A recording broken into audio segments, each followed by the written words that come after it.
Halo sahabat pemimpin, kembali bersama dengan saya Sunjo Yesu. Kita hari ini akan membahas satu topik yang sangat menarik. The Exceptional Managers Matter. Hari ini kita akan bahas konsep tentang bagaimana menjadi seorang manajer yang luar biasa. Nah, saya ingin mulai dari mengapa kita bicara tentang manajer yang luar biasa itu sangat penting di dalam kehidupan pribadi kita, kehidupan komunitas kita, dan kehidupan berorganisasi kita. Saya akan memberikan satu quote kepada para sahabat pemimpin.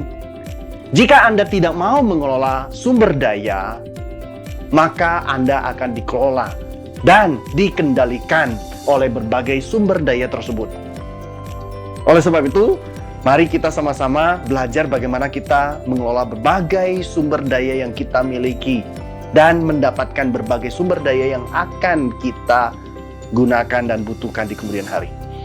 Sahabat pemimpin, saya ingin kita coba berpikir sejenak tentang bagaimana kita memandang bahwa manajemen itu penting. Betapa pentingnya manajemen. Pertama, kalau kita mengacu kepada Productivity Index, maka di situ ada satu formula yang menarik untuk mendapatkan indeks produktivitas, yaitu effectiveness dibagi dengan efisiensi dikali dengan 100%.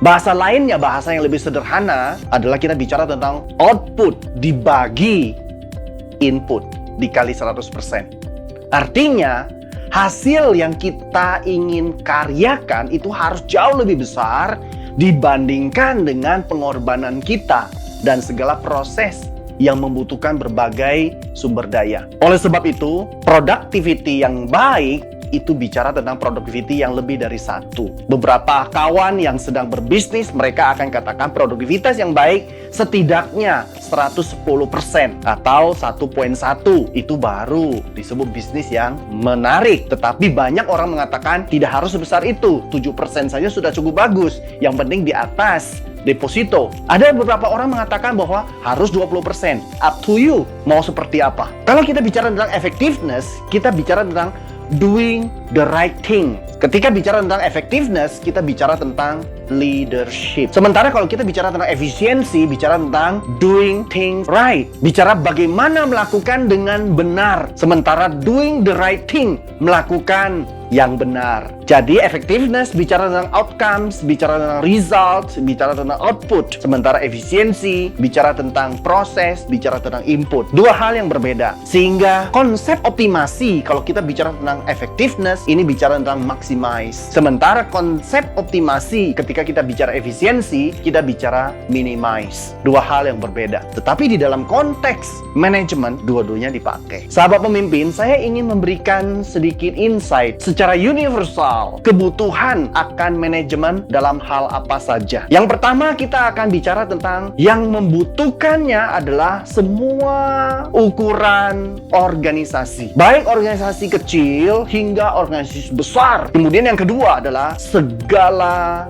jenis organisasi, baik organisasi profit maupun non-profit. Juga semua level organisasi, baik yang paling bawah, level paling bawah biasa button, hingga level paling atas disebut top level. Selanjutnya adalah semua bidang organisasi. Ada manufacturing, ada marketing, ada distributing, ada human resource management, ada yang accounting finance, ada yang information system, bahkan sekarang sangat banyak mereka-mereka yang masuk ke market virtual. Dan semua itu membutuhkan manajemen. Jadi kita bisa tahu bahwa manajemen begitu penting di dalam kehidupan kita. Bahkan kehidupan pribadi, kehidupan berkeluarga, itu semua membutuhkan yang disebut dengan manajemen yang baik. Jika tidak menggunakan manajemen yang baik, biasa kita lihat secara pribadi kita akan berantakan, keluarga akan berantakan, karena apa yang kita dapatkan dengan apa yang kita keluarkan itu biasanya tidak seimbang.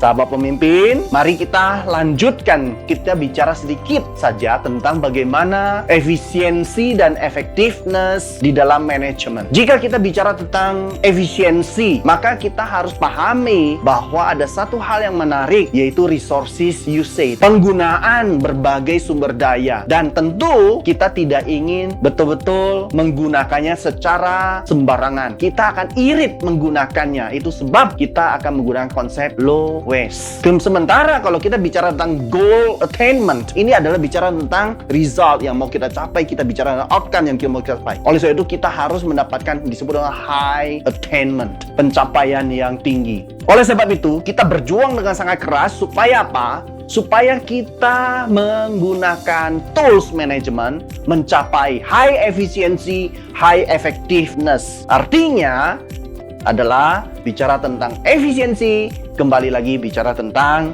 minimize, dan kita bicara effectiveness, kita bicara maximize. Demikian yang dikatakan oleh Robin dan Kotter dalam bukunya yang sangat baik, Management. Sahabat pemimpin, sebagai penutup, saya ingin memberikan satu insight berhubungan dengan pernyataan yang mungkin akan menolong kita. Stephen P. Robin dan Mary Kotter mengeluarkan satu statement yang bagus. Reality of work either manage or be managed. Silakan Anda pilih sendiri bahwa kenyataan dalam pekerjaan itu Anda tidak bisa mendapatkan dua-duanya. Anda harus memilih di antaranya. Maka Anda cenderung mengelolanya atau Anda dikelola. Saran saya, Anda pilih yang pertama, yaitu Anda mengelola berbagai sumber daya dengan baik, supaya Anda bisa menggunakan tools management for things. Dan nanti kita akan bahas di video-video berikutnya, berbicara tentang leadership for people. Demikian dari saya, dan tetap ikuti video-video saya yang menarik dan inspiratif, supaya kita bisa menjadi seorang manajer yang luar biasa, dan bisa menolong berbagai komunitas kita, organisasi kita, keluarga kita, dan pribadi kita, supaya kita bisa menjadi seorang pribadi yang berkontribusi positif bagi lingkungan kita.